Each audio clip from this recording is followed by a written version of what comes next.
Good morning, good morning. Let's get into it. It's Creative Fortune08 here.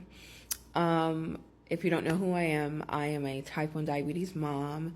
My daughter, Savannah, she is a type 1 diabetic. She was diagnosed at 4 years old, and she's now 11. My content on TikTok, for the most part, is about her and our type 1 diabetes journey. But I haven't posted in a while, as I stated before in my last video, because I've been super busy. I've been in grad school. I moved to a new apartment, and just life be lifing, you know what I'm saying? But I'm going to start posting more because she's older now, and my life with type 1 diabetes when she was younger is different than it is now because she's a little bit older. She has more autonomy over her diabetes care.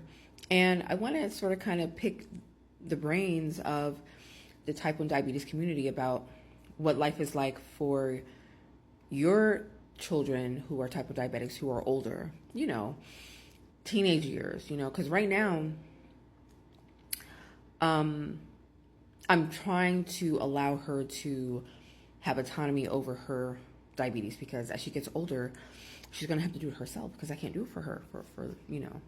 So, like right now, like we're planning for outdoor ed. I don't know. We live in Maryland. I don't know what other states do, but there's this thing where you do in 6th grade where you go to outdoor ed. You go camping for like 2 days with your classmates in school. And that was a whole process. That was a whole thing. I was dreading it actually when she was in elementary school because the nurse was like, okay, y'all gonna have to talk about this, but then we had the 504 plan meeting, you know, at the beginning of the school year, and it wasn't too bad. You know, everybody came through. Her middle school is so amazing. They made me feel super confident that everything was gonna go fine. You know, she's never been away from me for 2 days. You know, so and this is a good prerequisite for her going to diabetes camp because I eventually want her to go. I said, like, she turns 12. I'm like, I'm going to consider her going away to diabetes camp in the summer for like a week. So this will be a good test run. I wanted to talk about that briefly, about what we talked about in the 504 plan meeting to make me feel comfortable as a type 1 diabetic mom by sending my child off to camp with her classmates in the school for 2 days. The one thing I want to talk about is just having a 504 plan meeting in general. I know that there's some people who don't do that. There's some parents who manage all of the diabetes on their own. But I think it is pertinent as a diabetic mom of a type 1 diabetic to have a 504 plan in place. It just benefits your child throughout their school year, even in college. And it keeps the schools accountable, especially if your child is in public school like mine is. For context, my daughter got into a magnet program, a math, science, and computer science magnet program. And so we moved so she could be closer to her school because if we lived at where we lived at before, her bus ride would have been an hour. And I was concerned from a diabetic mom standpoint, her being on the bus for an hour, her blood sugar dropping, the bus driver not necessarily knowing what to do. I did put in her school form. Oh, hold on, guys. I'm back. So, I forgot what I was talking about, but, the outdoor ed. Yeah. But basically, we had the meeting, and it was pretty dope. My only concern was that, you know, when your child goes to public school, I don't know if other schools are like this, but her school if her pod falls off her arm, if her pod falls off her arm or her Dexcom falls off her arm, the nurses will not put it back on, you know.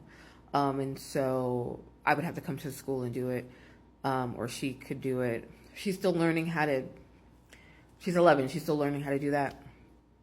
But my concern for outdoor ed was that if it falls off, you know, that, what will we do?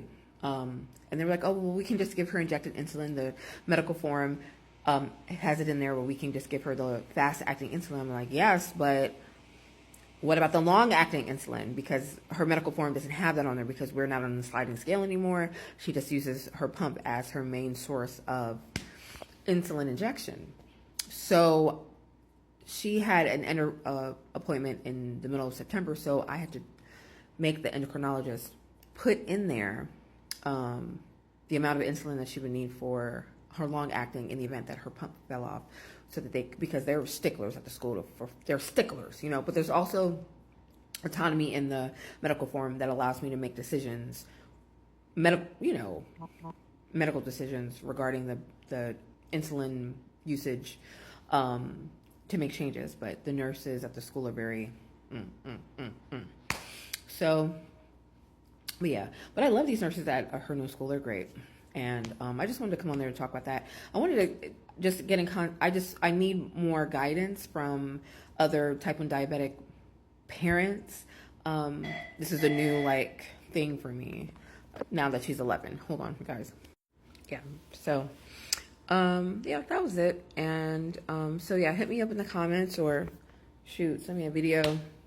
I'm gonna be posting more. I just want to know, what other diabetic parents of type 1 diabetics are doing with their preteens, navigating this world of middle school, what special techniques you guys are doing.